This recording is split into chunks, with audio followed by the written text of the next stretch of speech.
Tu ne changes pas.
déchiré la mer et m'a guidé à travers.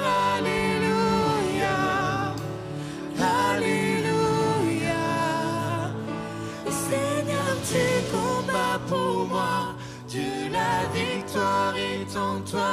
Alléluia, Alléluia. Et tu as déchiré la mer et m'a guidé à travers. Alléluia, Alléluia.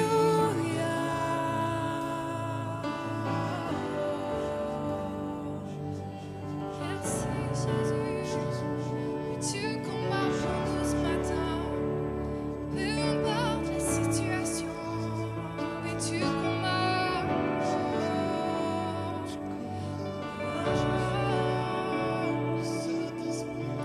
Nous invoquons ton nom ce matin.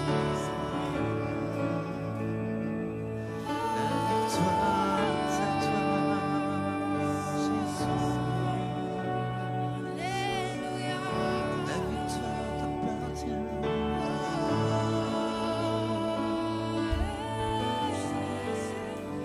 Oui, tu combats pour nous,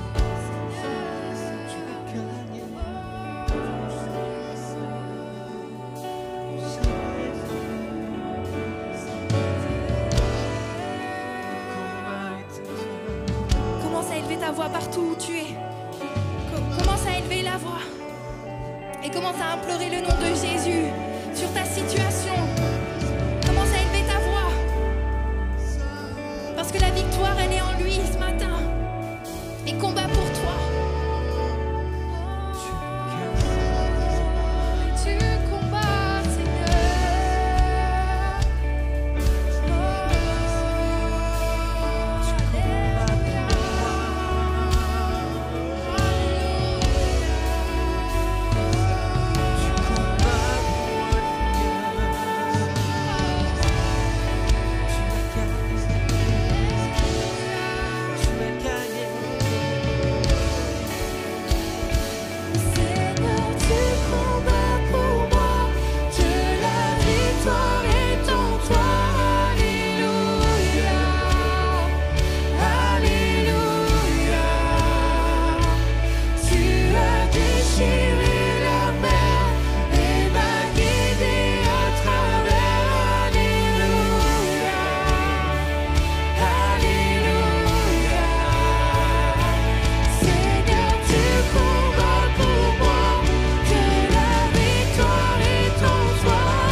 chaque cœur et chaque pensée.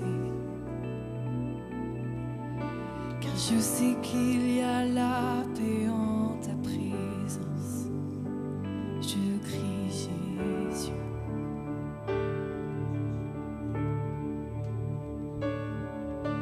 Je veux proclamer le nom de Jésus pour briser toutes les chaînes de l'addiction, car il nous donne l'espoir et la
Jésus dans les rues, Jésus dans les ténèbres au devant de l'ennemi. Jésus pour ma famille, je proclame ton saint nom. Jésus, crions ensemble Jésus ce matin. Crie Jésus sur les montagnes, Jésus dans les rues, Jésus dans les ténèbres au devant de l'ennemi. Jésus pour ma famille, je proclame ton saint nom. Jésus, ton nom est puissant, ton nom nous guérit, ton nom est vie. Il brise tous les liens, il brise tous les liens, dans les ténèbres, feu dévorant. Et ton nom est puissant, ton nom nous guérit, ton nom est vie. Il brise tous les liens, brille dans les ténèbres, feu dévorant. Crie Jésus, crie Jésus sur les montagnes, Jésus dans les rues, Jésus dans les ténèbres au devant de l'ennemi. Jésus pour ma famille, je proclame ton saint nom. Jésus,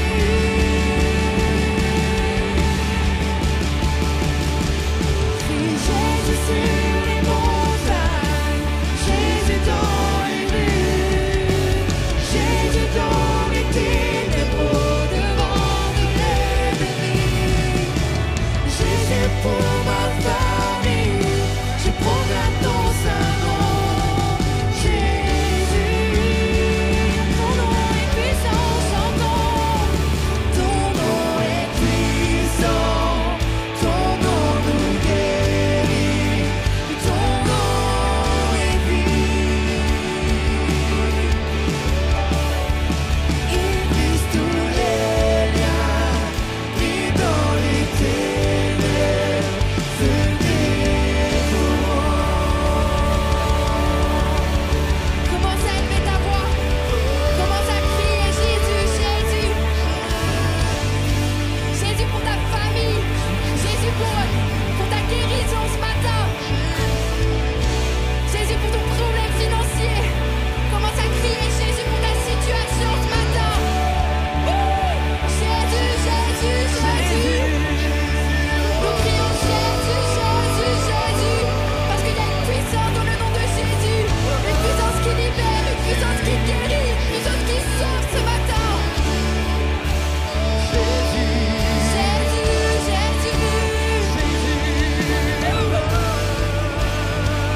Alléluia. Nous allons chanter le nom de Jésus ce matin. Alléluia. Ton nom est puissant, ton nom nous guérit, ton nom est vie.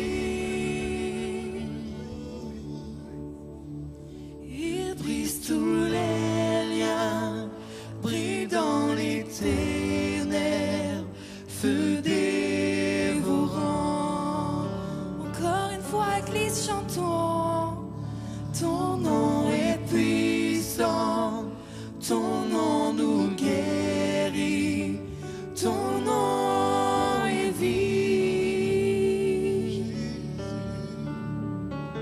Il brise tous les liens, brille dans les ténèbres, feu dévorant.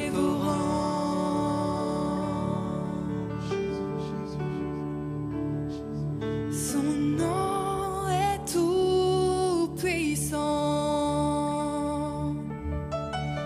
et digne de louange. Je chanterai combien Dieu est grand. Est-ce qu'on peut chanter ça ensemble, l'église?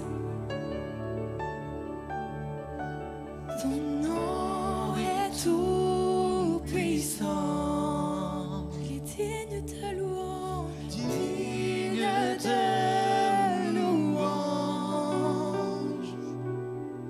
Je chanterai combien tu es grand.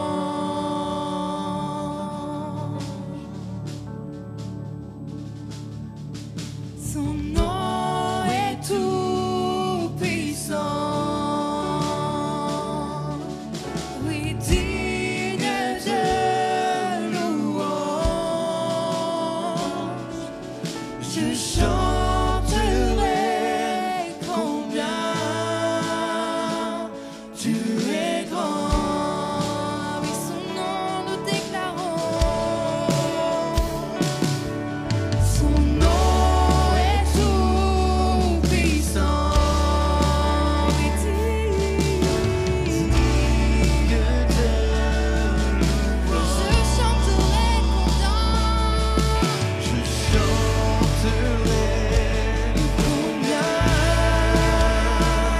tu es grand.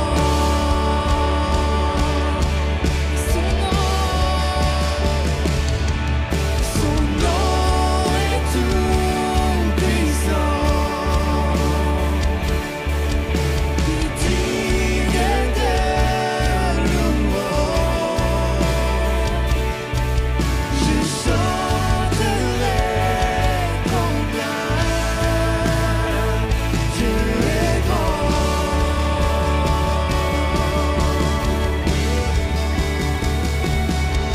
Son nom est tout puissant,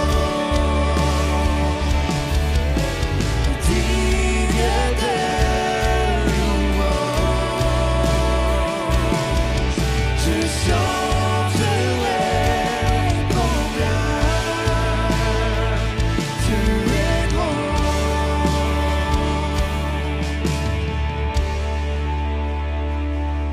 Combien tu es grand. Chantons-le combien tu es grand. Et tous verront combien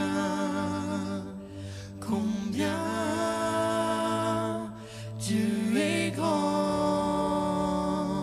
Chantons combien Dieu est grand. Chantons-le combien tu es grand. Et tous verront combien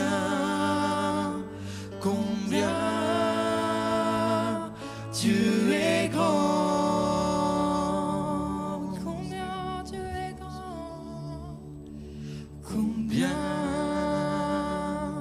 tu es grand. Chantons-le combien tu es grand. Et tous verront combien et tous verront combien tu es grand. Alléluia Jésus, merci Saint-Esprit. Merci Papa, merci. Combien Dieu est grand, combien tu es au-dessus de tout. Et juste alors que mardi, il y a eu un orage comme on a rarement. Il y a eu la foudre, il y a eu cette pluie, peut-être même un moment peut-être de la grêle. Et juste, on était là, on regardait ça, on était avec Mika et Hello et ma femme. Et tout simplement, devant cette splendeur de la nature qui parfois peut nous faire peur, c'est rien à côté de Dieu. C'est rien. Pourtant, ça grondait, ça tapait, on voyait la lumière là. C'était phénoménal, on voyait cette foudre qui peut détruire. Rien ne peut arrêter la foudre, là, humainement. Là, si la foudre avait décidé de frapper quelqu'un sur un arbre, il va tomber. Si elle a décidé de frapper là, sur quelqu'un, on peut mourir et tout, il n'y a aucun problème. Il y a une telle puissance dans la foudre. Et pourtant, c'est rien du tout par rapport à la grandeur de Dieu. C'est rien du tout. Si seulement on pouvait imaginer la gloire de Jésus.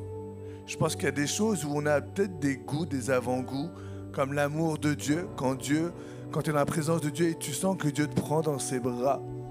Tu sens cet amour de Dieu, mais pour moi, c'est un petit peu. Tu sens un petit peu l'amour de Dieu. La puissance de Dieu, la gloire de Dieu, tu peux l'avoir un petit peu. Quand tu sens sur toi, au fond de toi, que Dieu agit. Il y a cette gloire qui nous sera révélée au ciel. Cette gloire qu'on ne peut même pas imaginer. On essaye des fois d'imaginer la gloire de Dieu. Dieu est tellement grand. Dieu est tellement grand et puissant. Rien n'est au-dessus du nom de Jésus. Et c'est pour ça que l'Église se tient encore debout 2000 ans après la crucifixion de Jésus. Parce que rien n'est plus grand que Jésus. Alors qu'on a méprisé l'Église, alors qu'on a même méprisé le nom de Dieu, alors qu'on même encore aujourd'hui, on fait de la dérision. C'est le but du diable de faire de la dérision du nom de Jésus. On reste accroché à celui qui peut tout. On reste accroché parce qu'on sait que c'est vrai. On sait que c'est vrai. Et ce qui est fort, c'est que tout ce qui est écrit dans la parole de Dieu, tout ce qui est inspiré du Saint-Esprit, est une puissance. Quand Jésus a pris le dernier repas, ce qu'on appelle la Sainte Seine avec ses disciples, il leur dit tout simplement, et c'est ce qu'on va faire, on va partager cette Sainte Seine, on va prendre cette Sainte Seine ensemble. Si tu reconnais Jésus, si tu reconnais Jésus comme Seigneur et Sauveur, alors prends, te prive pas de la Sainte Seine. Si tu ne reconnais pas Dieu, alors garde-toi, pour pas que ce soit une malédiction pour toi. Alors que Jésus est là, il est avec ses disciples, il est au repas. C'est son dernier repas avec eux, il le sait. Et je veux juste te rappeler que la Sainte Seine, c'est cette représentation où aujourd'hui Dieu est avec nous. On va prendre ce pain, ce vin, cette coupe, simplement avec la présence de Dieu. Tu la prends avec la présence de Dieu. Rappelle-toi que le Saint-Esprit, il est là, que Jésus est présent par son Esprit. Donc on ne va pas prendre ça simplement comme ça. Là. Non, il y a une puissance derrière. Et alors que Jésus avec ses disciples, il est en train de leur dire que ce pain, c'est son corps. Et là, il est en train de déchirer le pain. En train de déchirer le pain. Parce qu'il sait que son corps va être déchiré. Il sait qu'il va être flagellé. Il sait qu'on va y cracher dessus. Il sait qu'il va saigner, on va mettre une couronne d'épines. On est en train de déchirer son corps. Et tout simplement, son corps qui est déchiré, c'est comme ce voile qui est déchiré. C'est à travers la crucifixion de Jésus, tu peux t'adresser au Père directement.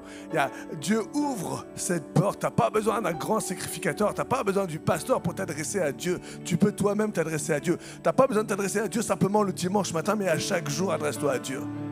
Parce qu'il a donné son corps pour toi. Et c'est ce qu'il dit à ses disciples alors qu'il déchire le pain. Il dit, ceci est mon corps. Je sais qu'il va être déchiré, mais il va être déchiré pour vous. Je déchire mon corps pour vous, mes disciples, mais aussi pour nous aujourd'hui qui sommes disciples de Jésus. Et même par mon corps qui est déchiré, par mes meurtrissures, nous dit Isaïe 53, tu es guéri. Il y a une puissance et il y a une vérité à travers la crucifixion de Jésus, à travers la résurrection de Jésus. Il y a une puissance qui est établie, qui est donnée, il y a une autorité qui est faite. Et Dieu te donne cette autorité parce qu'il est mort pour toi, parce qu'il a vécu la croix pour toi. Et moi, je ne veux pas mettre ça en dessous, mais je veux le mettre au-dessus. Seigneur, encore ce matin, je crois en tes meurtrissures et je prie pour tous ceux qui passent par la maladie. Je prie pour tous ceux qui sont touchés dans leur corps et je déclare au nom de Jésus que par tes meurtrissures, je rappelle, tu dis réveille ma mémoire et plie-nous ensemble. Je rappelle, Seigneur, ta vérité dans la sainte parole. Ce matin, on prend la Sainte Seine et que par ce cœur, par ton cœur meurtri, alors je déclare les guérisons dans les cœurs. Parce que c'est toi. Parce que c'est toi qui nous l'as dit.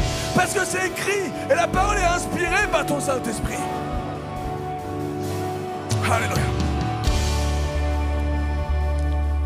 Juste, ce cœur. Ce cœur qui nous pardonne, qui pardonne nos péchés. Qui peut pardonner tes péchés si ce n'est Dieu? Dieu a donné son corps pour toi. Alors ensemble, juste prenons juste ce pain dans un premier temps et discernons la présence de Dieu et ce cœur sacrifié pour toi.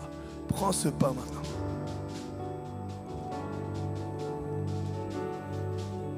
Seigneur, tu dis faites ceci en mémoire de moi et ce matin encore. On le fait en mémoire de toi, mais aussi en mémoire de l'autorité que tu donnes à ton Église. Et c'est pour ça que nous prions, c'est pour ça que nous jeûnons, c'est pour ça que nous t'adorons, c'est pour ça que nous t'élevons, Jésus. Ensuite, il leur dit, prenez ce vin, prenez cette coupe, prenez ce sang versé, parce qu'il sait que son sang va couler, mais il sait qu'il y a une puissance dans le sang de Jésus. Tout simplement parce que le sang représente l'âme. Le sang représente ton âme. Et Dieu a donné son sang pour te racheter afin que tu puisses être à la droite du Père, afin que tu puisses avoir accès à la vie éternelle. C'est pas tes œuvres qui te donnent d'avoir accès à Jésus, mais c'est lui par ce sang qui a coulé, il a donné sa vie, il a dit c'est moi qui monte, c'est moi, je donne ma vie. C'est pas tes œuvres. Te glorifie pas, mais glorifie-moi. Glorifie Jésus. C'est tout simplement parce que il dit à ses disciples là, cette coupe, c'est mon sang versé à la croix. Cette coupe, c'est mon sang versé pour vous. C'est afin que votre âme soit rachetée. Il fallait le sang pour le sang. Il tuait des bêtes pour leur pardon. Parce qu'il fallait le sang pour le sang. Le péché amène la mort. Et Jésus, il sait qu'on pêche, on est des pécheurs. Et on pêchera jusqu'à la fin de notre vie. Mais c'est lui qui nous justifie auprès du Père. Et c'est parce que son sang a coulé que tu peux aujourd'hui dire je suis fils et fille de Dieu. Parce que Jésus m'a racheté. Non, je ne mérite rien. Mais à l'accusateur, à celui qui vient et qui te rappelle que tu es sale, à celui qui vient et qui te rappelle que tu es injuste, à celui qui vient et qui monte le doigt sur toi parce que tu as péché, et bien ce matin tu peux lui dire face à face, je suis fils ou je suis fille de Dieu, parce que Jésus a donné son sang pour moi. Et là tu peux donner une bonne acclamation, parce que c'est sa vie pour ta vie. C'est sa vie pour ta vie. Acclame ton roi. Prends cette coupe pour Jésus. Merci pour ce sang versé pour moi, Jésus. Alléluia.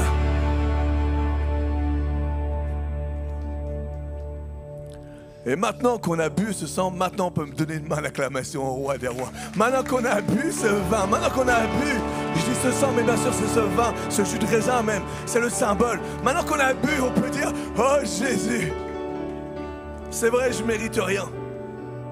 C'est vrai, je mérite rien. Tout par grâce. Et là, ce matin, on veut se remémorer la puissance de la croix.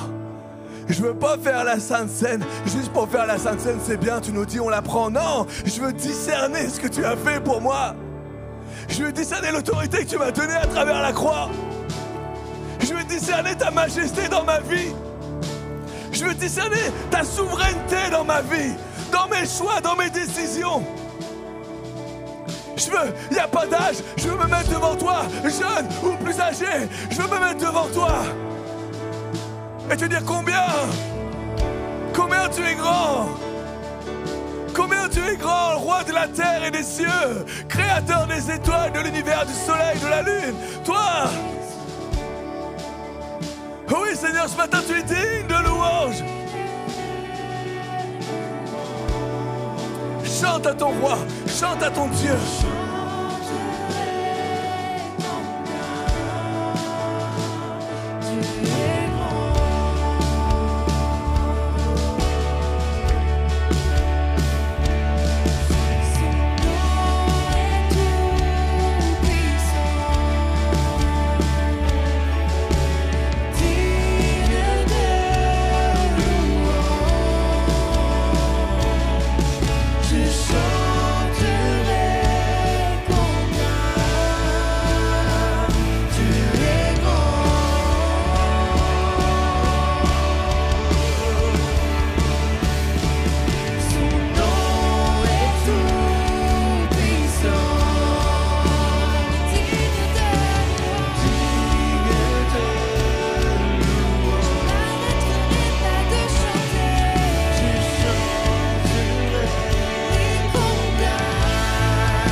tu es grand,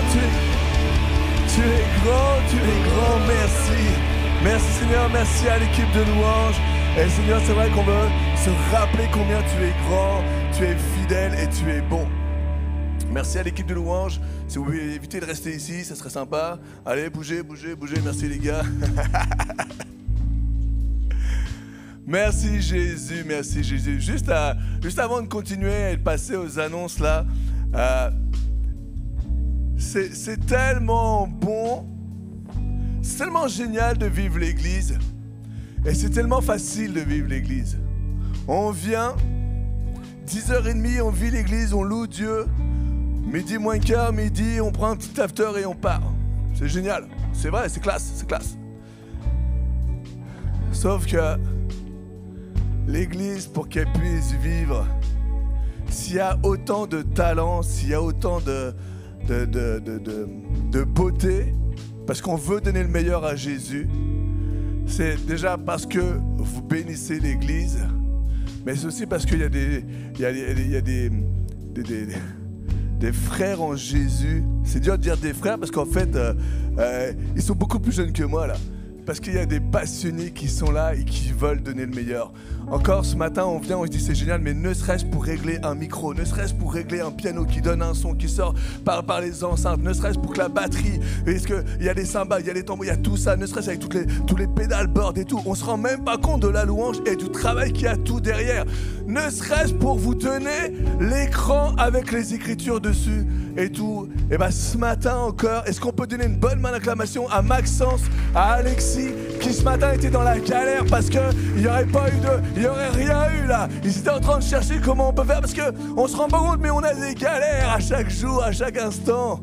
Ils viennent dans la semaine gérer les trucs. Je dis Max et Alex parce que là c'était technique, mais même au niveau du clavier, au niveau des pédales, à s'entraîner à savoir le meilleur son qu'on peut vous sortir.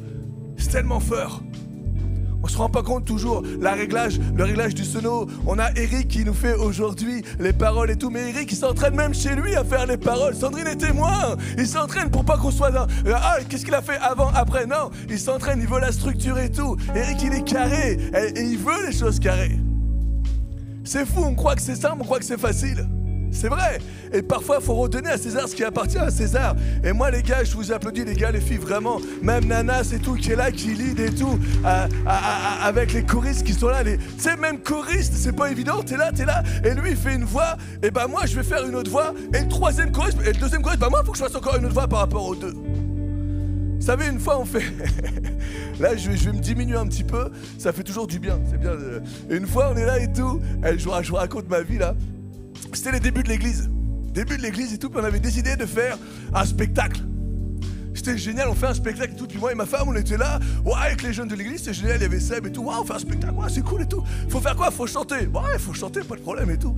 Et là, on est là, et puis, je sais pas pourquoi, c'était David à l'époque. David, il est au piano là. Et puis, fais-moi juste 3-4 notes. Voilà. Et il dit, les gars, faites avec ça. Qu'est-ce qu'il me raconte, lui? Puis il a fait les notes. Alors moi, on était tous là et tout. Et moi, je fais comme tout le monde. Et là, parce que c'était une espèce de comédie musicale, tu vois, un petit truc qu'on faisait à notre hauteur et tout. Puis là, David, il recommence, tu vois. Et puis nous, on fait pareil. Puis moi, je fais Et David, il regarde quelqu'un, puis il lui dit je crois qu'il y a quelqu'un qui chante faux. Et moi, je savais pas que c'était moi. Alors moi, pas grave, tu vois. Alors, on chante et tout. Et là, la personne a fait un par un. Donc, on chante, puis tout le monde chante, puis elle dit non, c'est pas lui. On remet, non, c'est pas lui. Et là, elle arrive à côté de moi. Qu'est-ce qui t'arrive, toi? Et là, moi, je fais Et là, elle regarde, puis elle fait c'est Manu, tu vois. Oh, putain, c'est pas possible. Et ben, le spectacle, je l'ai fait, mais avec du playback. Et en plus, il m'avait donné le rôle de Judas. C'était vraiment des chacals. Pour vous dire, non mais on croit que c'est simple, c'est super compliqué. Et même quand on fait des auditions et tout, t'as le stress et tout. C'est vraiment, je bénis Dieu pour les talents qu'il met à l'église, pour les cœurs de serviteurs que vous avez. Mais là, je parle de ça parce que c'est ce matin et que Max Tipper était là-bas avec Alex en train de chercher et tout. Mais même surtout, les plannings, les enfants, l'accueil, l'after, on croit que c'est simple, mais il faut prévoir qu'est-ce qu'on peut mettre, qu'est-ce qu'on va mettre, et qui, l'équipe, je peux pas aujourd'hui, il faut que je trouve quelqu'un d'autre. C'est dur une église. Parce qu'on veut donner le meilleur. Et je ne vous parle pas des travaux, qu'il faut regarder à gauche, à droite, qu'est-ce qui va pas, qu'est-ce qui va, comment on fait, qu'est-ce qu'on va mettre, comment... C'est dur une église. Et je ne vous parle pas aussi de quelqu'un qui fait un boulot énorme et qu'on ne se rend même pas toujours compte. Là, parce que je le vois là, mais après je vais arrêter. Mais juste Anthony qui est là et il fait l'intendance et tout. Mais même tout ce qui est marope et tout, les sacs qu'il prend. Et des fois, il est tout seul à mettre les sacs dans le conteneur. Mais est-ce qu'on réalise un peu combien c'est difficile?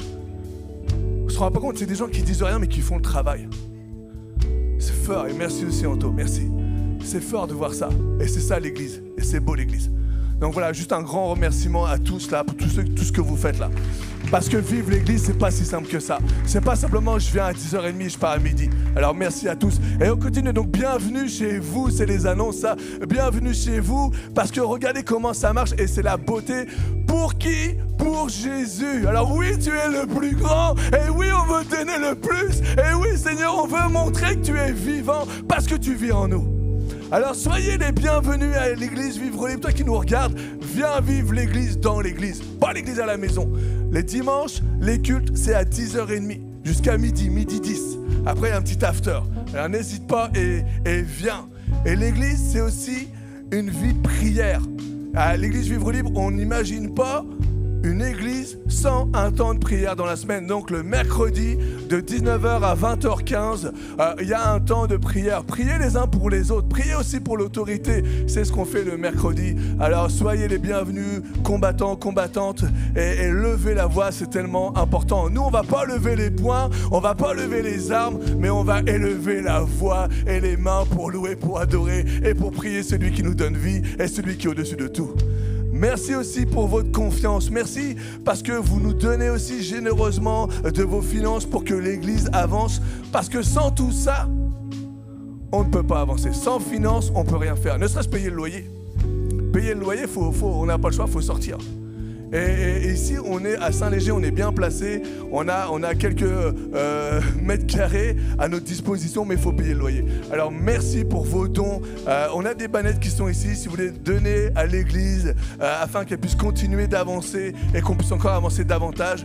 Si vous voulez faire des virements, allez à l'accueil, allez voir ma femme. On vous donnera le RIB de l'église. Le RIB n'est pas à mon nom, c'est à l'église Vivre Libre. Alors, continuez d'être généreux, continuez de nous aimer et surtout continuez pour l'œuvre de Jésus-Christ. Restons aussi connectés, c'est tellement important. Tu peux revoir les messages sur YouTube, tu peux aussi revoir les annonces et même des fois des réels sur Insta, tu peux voir aussi sur Facebook. C'est tellement bon dans la semaine de revoir et de prendre ce que Dieu veut nous donner. Alors reste connecté. Et c'est aussi bon de revoir des visages parce que le mois de juillet il est passé. Et les juilletistes là, ils sont revenus. Et nous on est revenus. Mais ce matin, je vois des visages aussi bronzés de gens qui sont revenus, ça me fait plaisir. Alors bienvenue, re-bienvenue et bonnes vacances à ceux qui sont en vacances et à ceux qui vont partir en vacances. Reposez-vous, mais jamais sans Jésus. Prenez un temps avec Dieu quand même, c'est important. C'est important. Restez donc connectés à Jésus et merci pour tout ce que vous faites. Juste aussi, on a une équipe de prière qui va se tenir à la fin du message. Si vous avez besoin, avancez, l'équipe de prière est ici. Et maintenant, on va passer directement au message. Donc, comme vous le savez, le président de l'œuvre de l'église Vivre Libre est pasteur aussi au Canada. Il a cette mission que Dieu lui a donnée pendant un certain temps. Mais il y a cette connexion qu'on a eu, ce message qui est mensuel à travers les réseaux. Et c'est ce que nous allons voir aujourd'hui, le pasteur Seb Bunel, qui nous prêche du Canada pour nous spécialement. Amen, alors soyez bénis.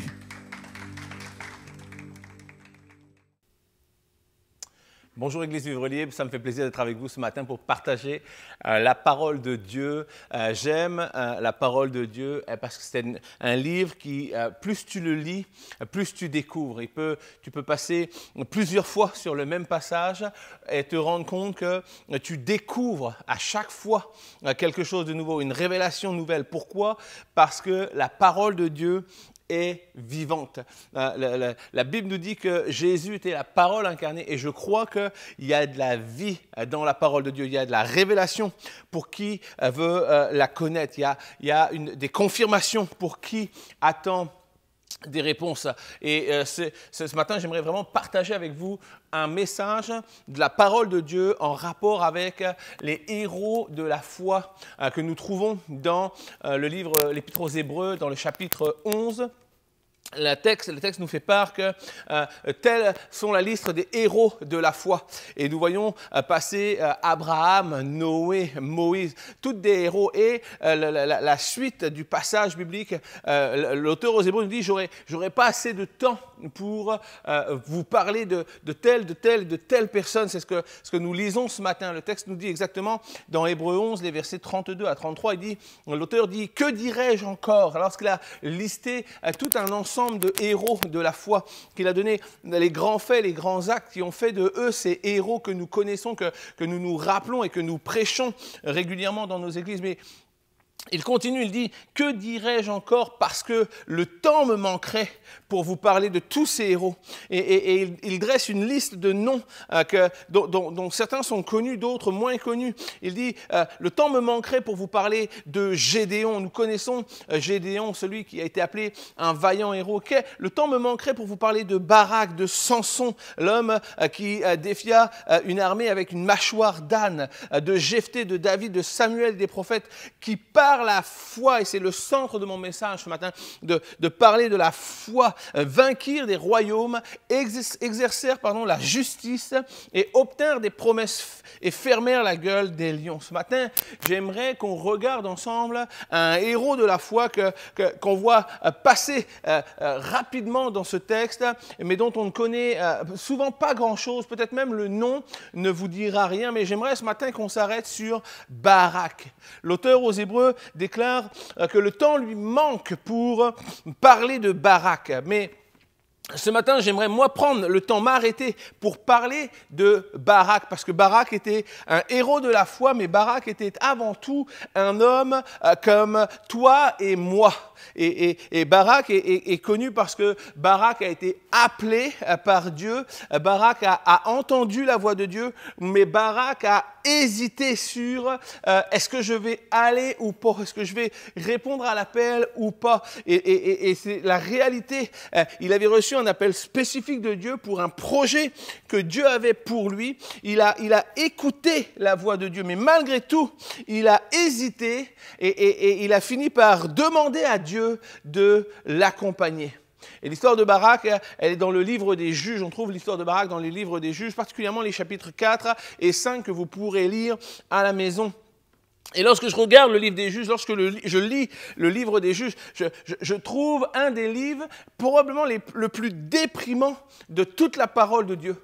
Un livre où le peuple est là, le peuple a reçu une promesse, un héritage, et ils sont face à la réception de leur héritage, et il faut encore combattre pour s'emparer, faire l'ultime bataille, l'ultime combat qui va les libérer et leur donner ce que Dieu leur a promis. Mais au lieu de ça, il y a comme un espèce de cycle terrible qui se met en place, une pattern dans laquelle ils vont entrer, et au lieu de chasser les habitants, ils font tout le contraire de ce que Dieu a demandé, de tout ce que Dieu attendait d'eux. Ils commencent à se marier avec les occupants de ce pays, ils commencent à se compromettre, ils commencent à littéralement à adorer leur Dieu et jusqu'à devenir les esclaves de ceux qui habitaient le pays qui leur était destiné. C'est fou parce qu'on se rend compte que ils sont sur la terre que Dieu avait promis, mais ils demeurent esclaves.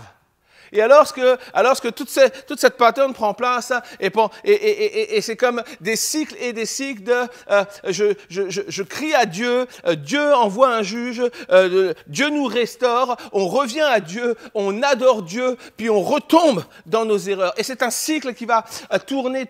Et la Bible nous dit que alors que Barak arrive sur le devant de la scène, ça fait 20 ans qu'ils sont esclaves des Cananéens. Ça fait 20 ans que peut-être ils se rappellent une promesse de liberté. 20 ans que peut-être ils combattent avec leurs propres moyens. 20 ans que peut-être ils font tout avec leur propre force, leur propre raisonnement, leur propre mentalité. Mais 20 ans plus tard, il y a comme une révélation qui prend place dans leur tête et ils crient à Dieu. Et j'aimerais dire à quelqu'un ce matin que 20 ans de difficultés, 20 ans d'esclavage des Cananéens, il y a une raison à cette situation. Et la raison, c'est que notre relation avec Dieu, avec le Seigneur, est importante, est primordiale. Et Dieu se plaît avec ceux qui se plaisent avec lui. Mais lorsque nous décidons de faire nos vies par nous-mêmes, nos choix par nous-mêmes, alors nous ne pouvons pas tenir Dieu responsable de ce qui nous arrive, puisque nous rejetons quelque part Dieu pour nous attacher à nos plans, nos projets, nos idées, nos désirs. Qui sont liés à tout un tas de facteurs, peut-être notre frustration, notre impatience, notre volonté de changement. Mais j'aimerais dire à quelqu'un ce matin, assure-toi dans tout ce que tu fais, dans tout ce que tu dis, dans tout ce que tu vis, que Dieu est avec toi, que Jésus marche avec toi. Parce que sinon, tu vas tôt ou tard te réveiller et dire, ça fait 20 ans que je suis esclave d'une situation, 20 ans que je tourne en boucle dans une pattern. Notre relation avec Dieu est ce qu'il y a de plus important, ce que nous devons protéger par-dessus tout. Les Cananéens avaient le peuple de Dieu sous leurs pieds.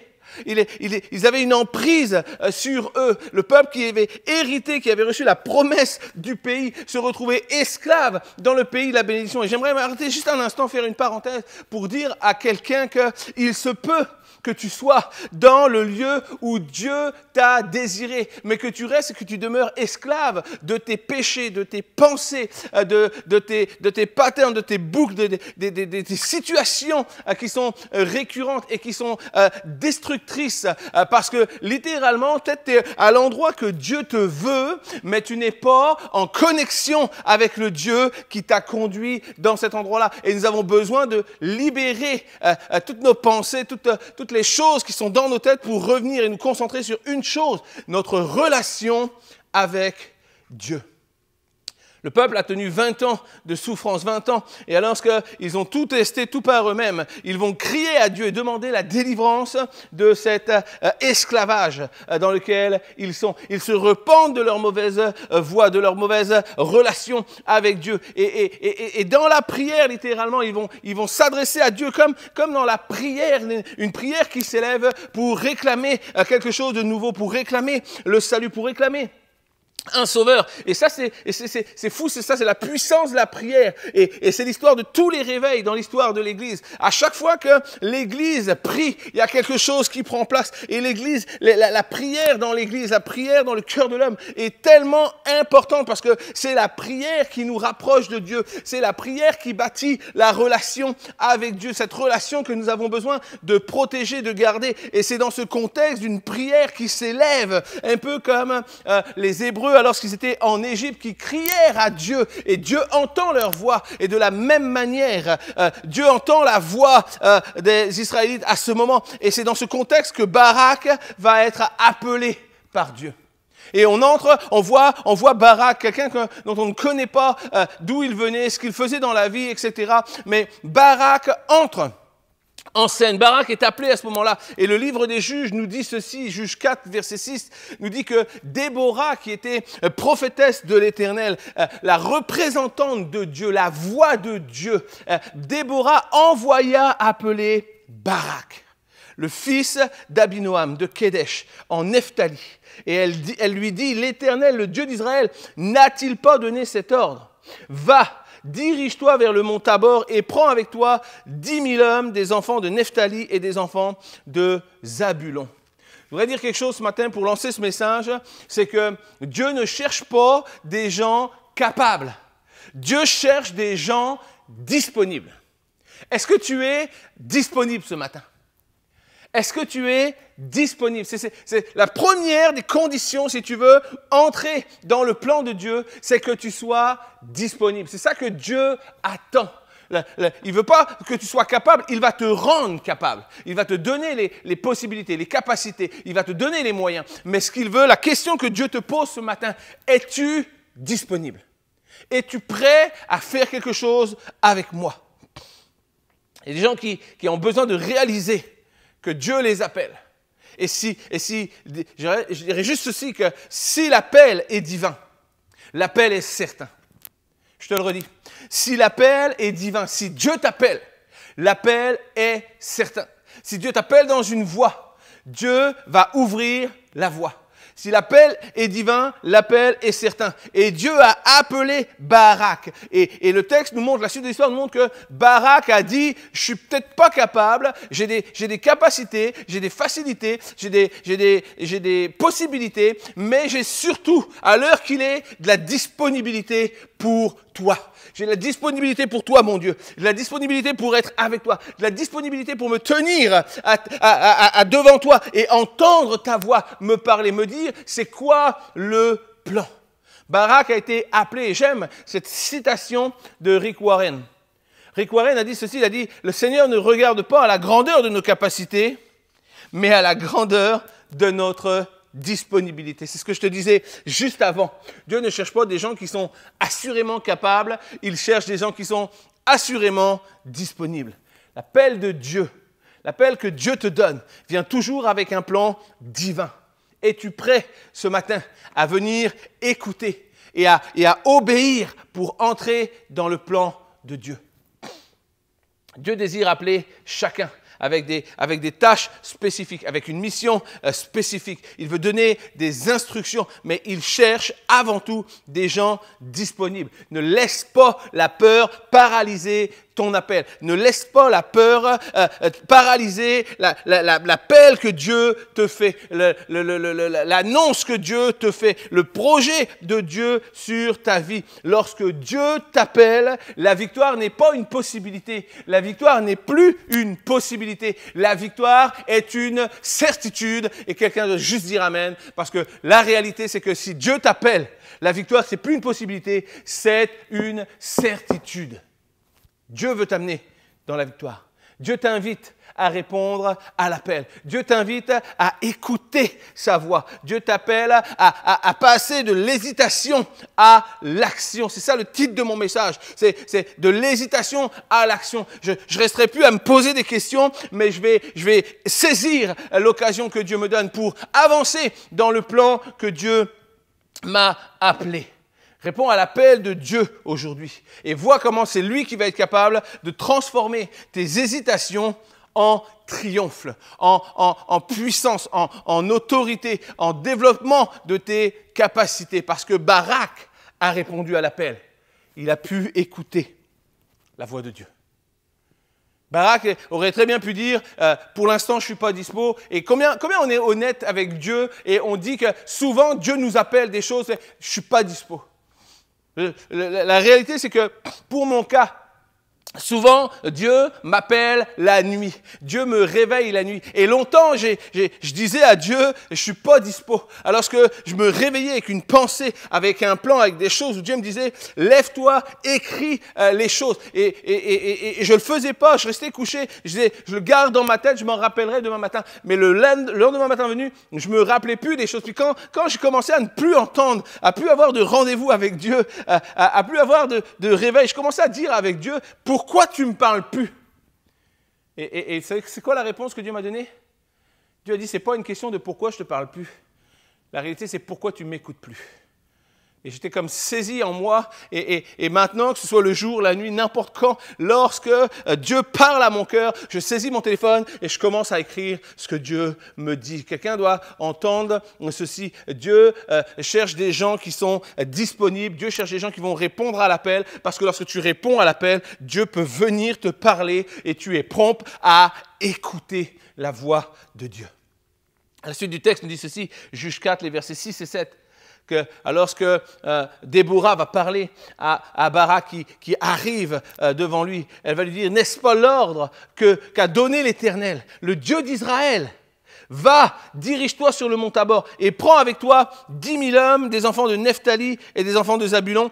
J'attirerai vers toi. Écoute bien le plan. Là, c'est plus que juste que voici ce que je te demande de préparer. Il dit, voici ce qui va arriver. Lorsqu'on est dans la réponse à l'appel, on entend de Dieu ce qu'il veut que l'on fasse. Mais lorsqu'on est dans l'écoute, on commence à recevoir le plan détaillé. Et là, Dieu dit, c'est au-delà de ce que je te demande de préparer. Voici, je commence à te révéler ce qui va arriver. Quelqu'un a un rendez-vous avec Dieu ce matin pour entendre Dieu lui parler. Et c'est le cas de Barak à ce moment-là. Et la voix de Dieu à travers Déborah lui dit, j'attirerai vers toi au torrent de Kison Sisera, le chef de l'armée de Jabin. Sisera, c'était l'homme le plus violent, l'homme de guerre qui possédait 900 chars pour le roi et qui faisait un travail destructeur. Il tenait littéralement Israël sous leurs pieds avec la puissance militaire qu'ils avaient. Et lui, il dit, Dieu dit littéralement, Dieu dit à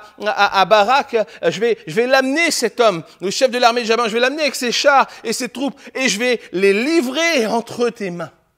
On parle à ce moment-là, on parle de 900 chars de fer. C'était une puissance militaire qui était hors norme. Et au-delà des chars de fer, tout le peuple qui était avec lui, tous les militaires, toutes les puissances qui étaient là. Mais Dieu dit, c'est le jour. Alors que tu as répondu à l'appel, alors que tu es venu pour entendre ma voix, ça me fait plaisir de te révéler ce qui va prendre place. C'est le jour où ta persécution va s'arrêter. C'est le jour où ta délivrance va arriver. C'est le jour où les gens qui riaient de toi vont être confondus. C'est le jour où tes hésitations vont se transformer en action pour voir ma gloire être manifestée dans le plan que j'avais dessiné, que j'avais préparé pour toi de toute éternité.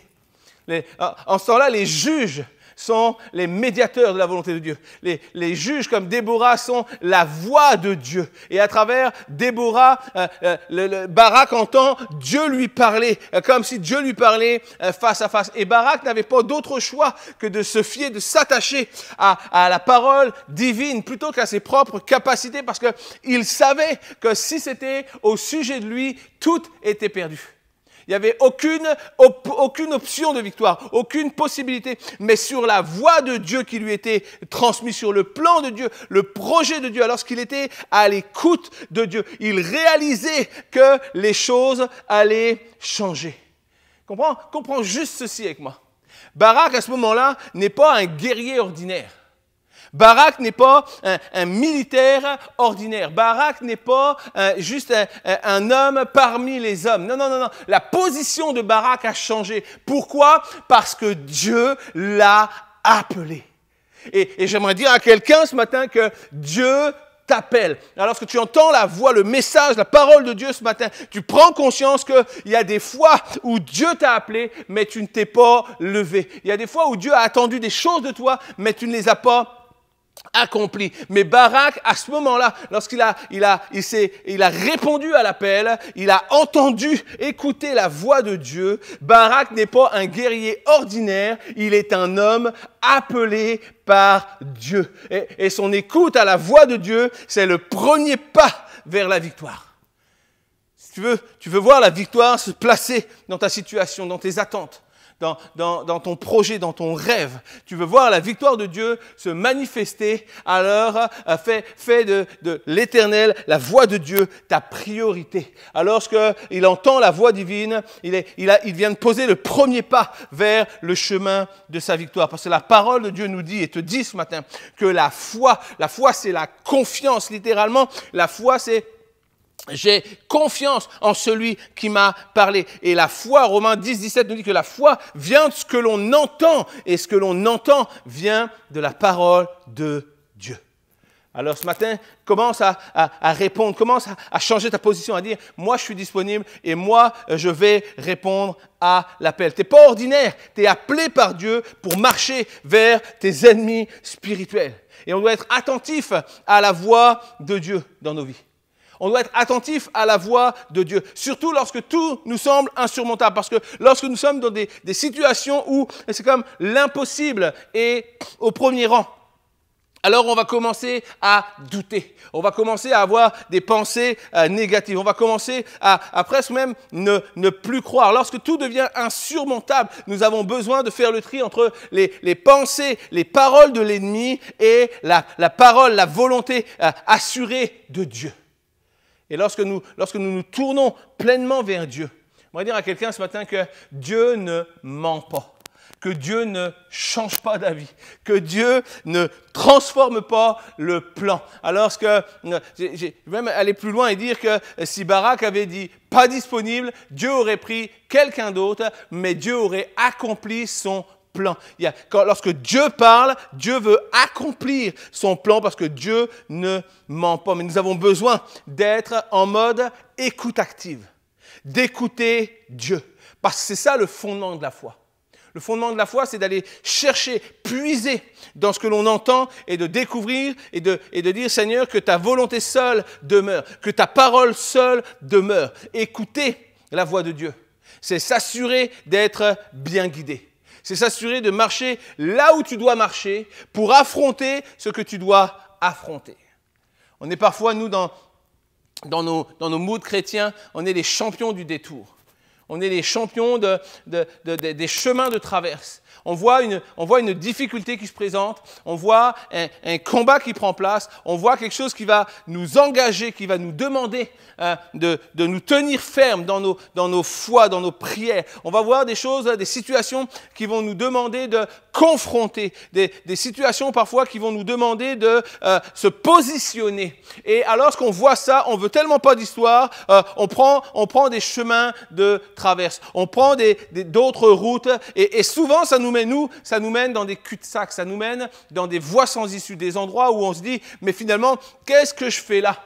Et la réalité, c'est que lorsqu'on s'est détourné pour éviter cette confrontation dans laquelle Dieu nous appelle, parce que Barak n'a pas dit à Dieu n'a pas dit à Barak, que juste, t'inquiète pas, je vais régler l'affaire, t'as répondu à l'appel, c'est cool, maintenant je vais m'occuper de tout. Non, il a dit à Barak, voici, prépare ton armée, et même si elle est inférieure, va, marche, et moi je vais m'occuper des choses. Mais nous, on va faire des détours, on va changer la voie, on va partir ailleurs, et on va se retrouver finalement dans un cul-de-sac, une voie sans issue, se dire, qu'est-ce que je fais là? Mais la réalité, c'est qu'au-delà d'être enfermé dans un cul-de-sac, aussi loin que tu vas t'éloigner, quels que soient les détours que tu vas emprunter, ton ennemi saura toujours te retrouver pour continuer à te persécuter, pour continuer à voler ta destinée, pour continuer à transformer tes pensées.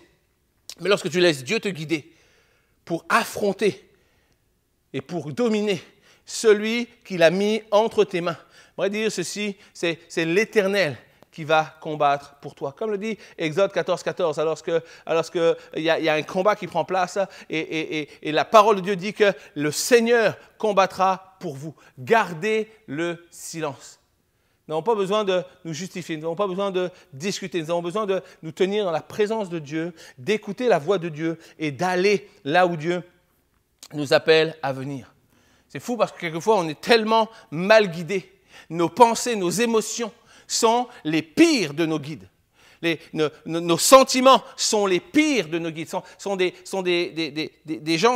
choses qui vont nous piéger pour nous emmener dans des situations que Dieu n'a pas désirées. Et nous avons besoin d'être guidés, parfaitement guidés. Et celui qui va te guider le mieux, c'est Jésus. Nous avons besoin d'entendre la voix de Dieu. En 1975, un navire s'appelait le SS Edmund Fitzgerald. Il a fait naufrage. Et ce bateau, dont l'image apparaîtra peut-être à l'écran, était un cargo qui transportait du minerai de fer et il a coulé dans le lac Supérieur lors d'une méga tempête. Le lac Supérieur, c'est un des plus grands lacs au monde qui est situé entre les États-Unis et le Canada. Et ce bateau a coulé là. Et c'est fou de voir que lorsque les journaux annonçaient le naufrage, tous les journaux démontraient que le naufrage avait eu lieu parce qu'il manquait de guide. Reste avec moi ce matin. Quelqu'un doit entendre ceci. Quelquefois, tu es sur le bord du naufrage, c'est juste parce qu'il te manque un guide. Le SS Edmund Fitzgerald a coulé parce qu'il manquait de guide, des problèmes de communication. Les dernières communications entre les navires et d'autres bateaux indiquaient des problèmes mécaniques, mais l'absence de réponse claire et de guide pour naviguer dans la tempête a compliqué la situation. Des conditions météorologiques défavorables. Prévision météo n'avait pas été pleinement anticipée. La violence de la tempête et le navire n'avaient donc pas été guidés météorologiquement de manière efficace pour éviter la tempête. Et ça, c'est nos vies parfois. On est au milieu des tempêtes et on n'est plus capable de voir clair. Et ça nous prend la voie d'un guide qui voit plus loin. Ça nous prend la voie d'un guide qui va nous emmener plus loin. Ça nous prend la voie d'un guide qui sait ce qu'il y a après. Ça nous prend la voie d'un guide qui va nous conduire et nous faire naviguer dans la tempête. Celui qui écoute la voix de Dieu. Il va trouver la direction, même dans le chaos, même dans la tempête, même dans la tempête de ses pensées, même dans la confusion dans ses pensées, dans ses émotions. Alors que peut-être la peur est là, alors que nos émotions et nos pensées nos sentiments même parfois nous font défaut, nous changent notre perception des choses. Mais lorsque nous appelons à Dieu, lorsque nous disons à Dieu, guide-moi sur le chemin, j'aimerais dire à quelqu'un que Dieu va éclairer les choses. Il est le guide qui sait, il a établi le plan pour toi, pour ta vie, et il va t'emmener là où il veut t'emmener. Si tu dis oui, je suis là, oui, je suis disponible, laisse-moi t'entendre, laisse-moi entendre ta voix. Et quelqu'un doit dire amen. Nous avons besoin d'entendre la voix de Dieu, besoin de nous rapprocher de Dieu. Nous avons besoin d'obéir à Dieu.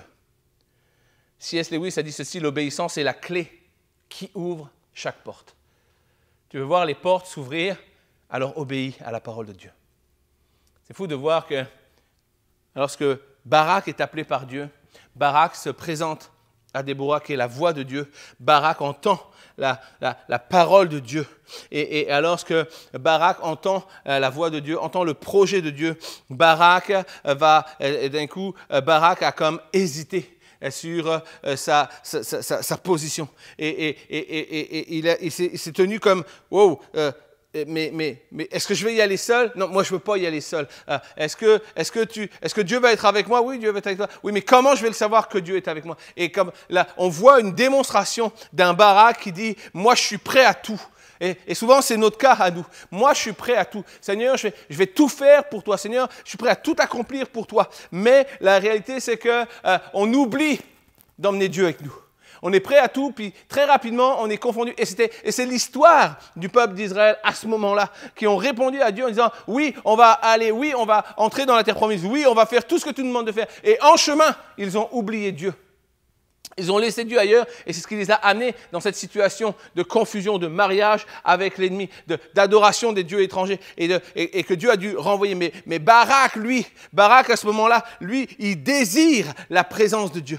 Barak, il pose littéralement ceci, cette condition dans Juge 4:8. Il dit, si tu viens avec moi, il s'adresse à Déborah qui est la représentante de Dieu. Il dit, si tu viens avec moi, je marcherai. Mais si tu ne viens pas avec moi, je ne marcherai pas. Écoute bien ça, c'est tellement bon. Lui, il prend un engagement, il dit, moi je veux avoir l'assurance que partout où mon pied va se poser, ton pied va s'y poser. Moi je veux avoir l'assurance que partout où je vais avancer, tu vas avancer avec moi. Barak fait cette déclaration pour être sûr que tout va se passer comme Dieu le veut. Il dit à Dieu, il dit, accompagne-moi, veille sur moi, corrige-moi, change mes voies si je suis pas dans le bon plan. Mais moi ce que je veux, c'est que tu sois avec moi. Il a demandé la présence de Dieu. Sa quête première, son désir premier, c'était que Dieu soit avec lui. Parce qu'il savait que sans la présence de Dieu, il n'y avait pas de victoire. Mais il savait que si Dieu marchait avec lui, la victoire était assurée. Et quelqu'un doit entendre ce matin que tu n'as pas besoin de tes forces, tu n'as pas besoin de tes compétences, tu n'as pas besoin de tes projets, tu n'as pas besoin de tes relations, tu n'as pas besoin de moyens spéciaux et hors normes, tu as besoin de Dieu. Tu as besoin d'une révélation de Dieu. Tu as besoin de l'écoute de la voix de Dieu. Et tu as besoin d'emmener Dieu avec toi dans tout ce que tu vas faire, dans tout ce que tu vas vivre, dans tous tes combats, dans toutes tes confrontations, dans toutes tes décisions. Quelqu'un aurait dû dire amen. Charles Spurgeon a déclaré ceci, il a dit, sans Dieu, nous ne pouvons rien faire de durable. Je parle à quelqu'un ce matin. Sans Dieu, tu ne pourras rien faire de durable. Sans Dieu, tu ne pourras jamais bâtir quelque chose qui va durer dans le temps, quelque chose qui va grandir, quelque chose qui va porter du fruit. La foi en Dieu nous prouve qu'il accomplit des grandes choses, même avec peu de choses. Il est capable de faire des grandes choses avec toi. Il est capable de faire des grandes choses à travers toi. Moïse avait juste un bâton. Gédéon avait 300 hommes sur tous ceux qu'il avait sélectionnés. David avait juste une fronde. La veuve ne s'arrête pas, elle avait un peu de farine, un peu d'huile. Samson avait une mâchoire d'âne Qu'est-ce que tu as ce matin? Qu'est-ce que tu as pour Dieu? Parce que Dieu dit, même avec le peu que tu as, je vais faire de toi l'homme qui va marcher, la femme qui va marcher dans sa victoire. Avec Dieu, la force n'est pas dans le chiffre, la force est dans la foi, dans la décision et dans la détermination. Je marcherai avec toi, j'irai là où tu m'envoies, mais je t'emmènerai avec moi. Parce que Dieu aime. Dieu aime tellement son peuple, le peuple que tu es, qu'il est capable, même avec les armes les plus modestes, d'obtenir de grandes victoires. Dieu est tellement grand. Quelle est la taille des ressources que tu as ce matin? Quelle est ta situation ce matin? Il n'y a pas de limite à ce que Dieu peut accomplir à travers toi. Barak a décidé, a réclamé la présence de Dieu et Barak s'est retrouvé face à un dilemme. Barak, lorsqu'il dit à Déborah, il dit à Déborah, il dit, moi, je veux que tu viennes avec moi. Je veux que tu viennes avec moi parce que je veux avoir l'assurance que Dieu est dans le projet. Je veux avoir l'assurance. Et Déborah va dire à Barak, je vais venir avec toi. Mais si je viens avec toi, la gloire ne te reviendra pas. La gloire ne te reviendra pas. Juge 4.9 nous dit que Déborah lui dit ceci, elle dit, j'irai bien avec toi. Mais tu n'auras point de gloire sur la voie où tu marches, car l'Éternel sisera entre les mains d'une femme.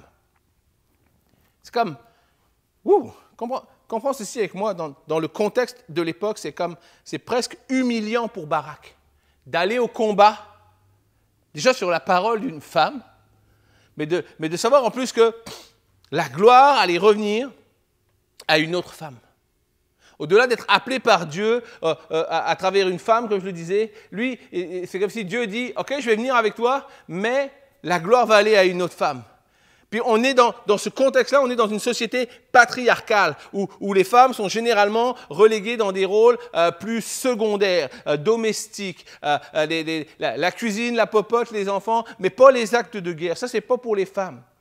On est dans un contexte où la valeur du courage masculin, les exploits militaires, les sources de prestige, d'honneur pour les hommes qui remportent des combats. On est dans un contexte de limitation sociétale où les femmes avaient pas de pouvoir politique, pas de pouvoir militaire, où on va développer dans ce cas-là même une mise en avant des faiblesses.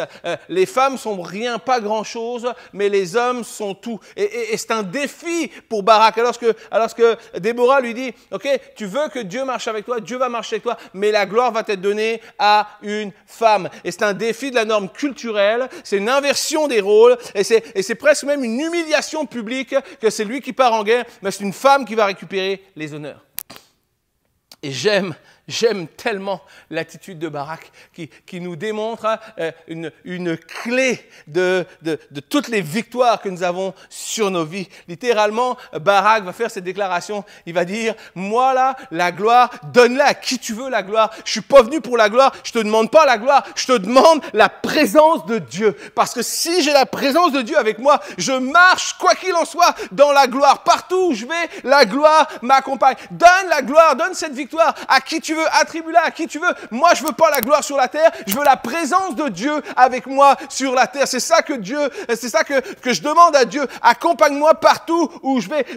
Mon choix numéro 1, c'est pas la gloire, c'est pas la puissance, c'est la présence de Dieu. Il désirait tellement la présence de Dieu qu'il a tout abandonné, tout laissé dans un cœur complètement rempli d'humilité. Il dit, donne ça à qui tu veux. Moi, ce que je veux, c'est la présence de Dieu. Est-ce que quelqu'un veut la présence de Dieu ce matin? Est-ce que quelqu'un veut la présence de Dieu ce matin?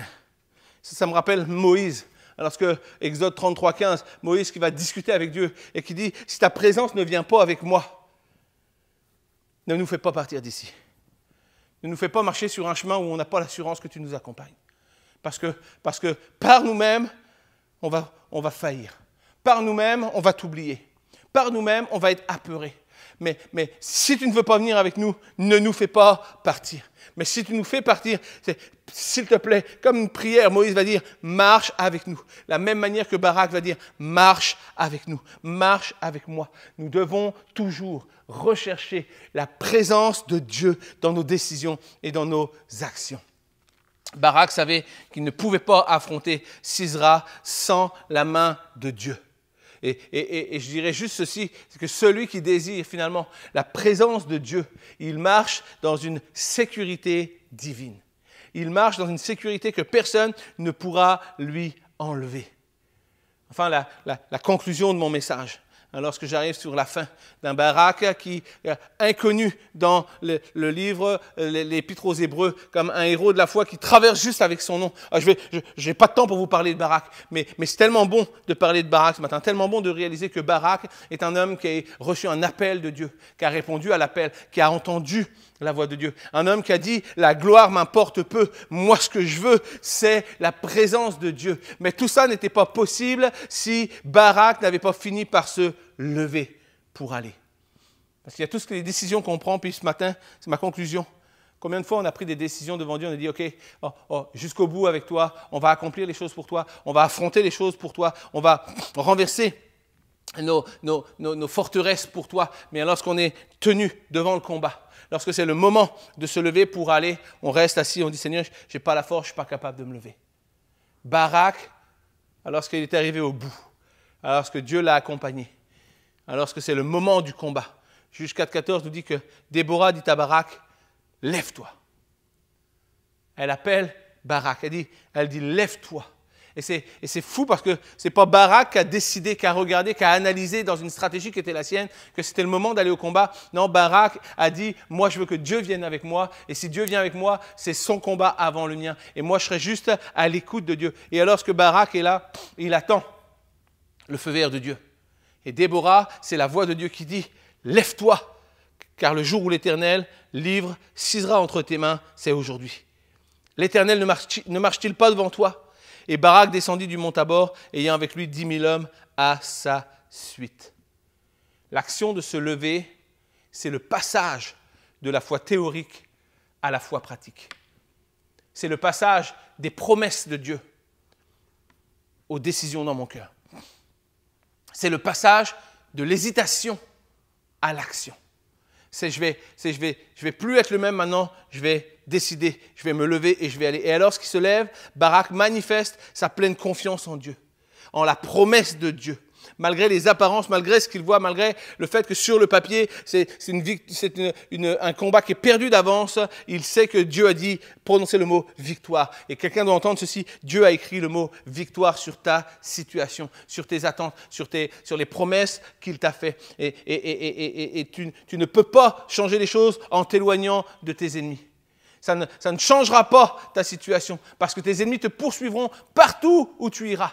Tes peurs te poursuivront partout où tu iras. Tes déceptions te poursuivront partout où tu iras. Ton incrédulité te poursuivra partout où tu iras. Tu dois te lever pour l'affronter, pour affronter et renverser leur autorité. Mais comprenez ceci, alors que la parole de Dieu est adressée à Barak et qui dit « Lève-toi », que Barak se lève, ça n'a pas réduit le nombre de chars. Il y a toujours 900 chars de fer dans la vallée. Il y a toujours des milliers de soldats, mais Barak dit, c'est pas au sujet de ce que mes yeux voient, c'est au sujet de ce que Dieu a annoncé. Et Barak a choisi de se lever, parce que Dieu lui demandait de se lever pour affronter. Mais Dieu lui demandait de se lever pour affronter, mais la phrase qui est super importante que tu dois retenir ce matin, c'est que lorsque Déborah parle à Barak, elle dit, l'Éternel ne marche-t-il pas devant toi? Et quelqu'un doit entendre ceci, la conclusion de mon message. Lorsque tu entends la voix de Dieu, lorsque tu demandes à Dieu de t'accompagner, mais lorsque tu te lèves, tu ne dois pas oublier ceci, c'est que lorsque Dieu te dit c'est le temps, c'est le timing pour te lever, alors l'Éternel marche devant toi. Il y a toujours un moment où on va être appelé à se lever. Le combat ne reste pas éternellement en préparation. Il y a un moment où on a besoin de passer à l'action. Il y a un moment où tu vas avoir besoin de confronter et de renverser ton ennemi spirituel, tes pensées, tes mentalités, peut-être la persécution omniprésente dans ta vie. Mais il y a une réalité, c'est que Dieu marche devant toi. Il y a un moment où on doit se lever pour passer à l'action dans les promesses que Dieu nous a faites. C'est le moment que Dieu a choisi. Ce n'est pas le moment que toi tu choisis, c'est le moment que Dieu a choisi. C'est le timing de Dieu, mais ça prend du courage. Ça prend du courage. Et le courage n'est pas l'absence de peur, mais la décision que quelque chose est plus important que la peur. C'est une phrase d'Ambrose Redmond. Ambrose Redmond a dit ceci, il a dit « Le courage n'est pas l'absence de peur, mais c'est la décision, c'est une décision que tu peux prendre ce matin, qu'il y a quelque chose de plus grand, de plus important que la peur, c'est ma foi, ma confiance en Dieu. » Est-ce que, je terminerai juste avec une question ce matin, est-ce que tu veux voir Dieu agir? Pendant que j'appelle les musiciens juste à venir me rejoindre, est-ce que tu veux voir Dieu agir ce matin? Alors lève-toi. Lève-toi si tu veux voir Dieu agir. Dieu dit à quelqu'un ce matin, est-ce qu'on ne se lèverait pas enfin? Est-ce qu'on ne se lèverait pas ensemble pour affronter ton ennemi? Dieu dit, si tu te lèves, je vais commencer à marcher devant toi. Si tu te lèves, ce qui est fou, c'est quand on prend cette considération que si on se lève, Dieu se lève et marche devant nous. Et nous ne faisons que marcher à sa suite.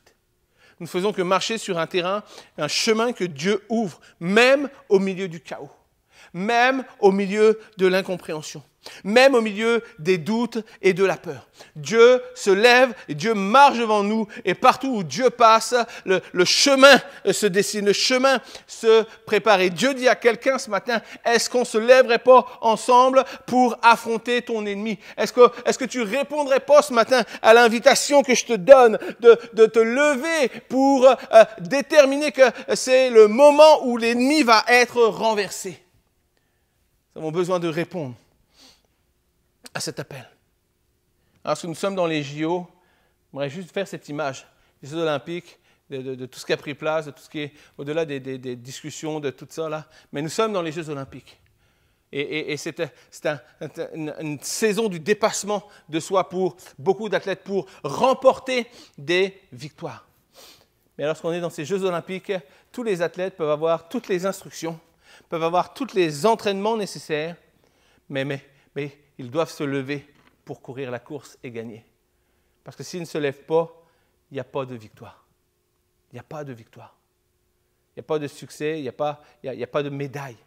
Et Barak s'est levé pour courir sa course de la foi, sa course de la confiance en Dieu.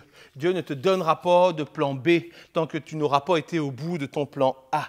Et s'il y a un autre plan qui se présente en toi, rejette-le parce que ça, assurément, ce n'est pas un plan qui vient de Dieu. Dieu ne te donnera pas de plan B tant que tu n'auras pas été au bout du plan A. Et si Barak avait refusé le plan A, il aurait mis quelqu'un d'autre dans le plan A. Mais le plan, le désir de Dieu, c'est de t'amener au bout, de voir la gloire qu'il t'a annoncée et se lever. Si tu décides ce matin de te lever, tu vas transformer la promesse en réalité. Barak a dirigé, mais il a laissé la gloire à un autre. Ce qui l'intéressait, c'était la présence de Dieu. Et c'est cette assurance que tu dois avoir que si tu décides ce matin de répondre à l'invitation que Dieu te fait, à l'appel que Dieu met sur ton cœur ce matin, alors que la parole de Dieu est annoncée, si tu décides, je vais me lever, Dieu va se lever avec toi, Dieu va marcher devant toi et Dieu va ouvrir la voie. Ne cherche pas le succès, ne cherche pas à qui sera la victoire, ne cherche pas, cherche simplement la présence de Dieu dans une humilité, parce que l'humilité, c'est ce qui va ouvrir la voie pour la gloire de Dieu. Nous allons répondre ce matin, parce qu'on se lève ensemble, juste nous tenir dans la présence de Dieu et dire, Seigneur, ce matin, on veut répondre à ton invitation.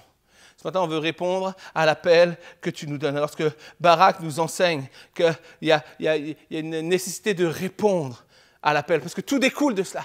Tout découle de la réponse que nous allons apporter à l'appel que Dieu nous envoie pour nos situations, pour nos victoires, pour nos combats personnels, émotionnels, pour nos combats spirituels. Dieu nous envoie une invitation comme Déborah avait lancé l'invitation. Allez dire à Barak, allez chercher Barak. Dites à Barak que Dieu veut lui parler. Quelqu'un doit entendre ce matin que Dieu veut te parler. Est-ce que tu es prêt à répondre à l'invitation? Est-ce que tu es prêt à entendre la voix de Dieu pour te lever avec Dieu et voir la gloire de Dieu être manifestée? Est-ce qu'on peut juste chanter ensemble ce matin ce chant merveilleux qui dit « Je réponds à ton invitation, mon cœur est disposé Seigneur, je réponds ce matin à ton invitation ».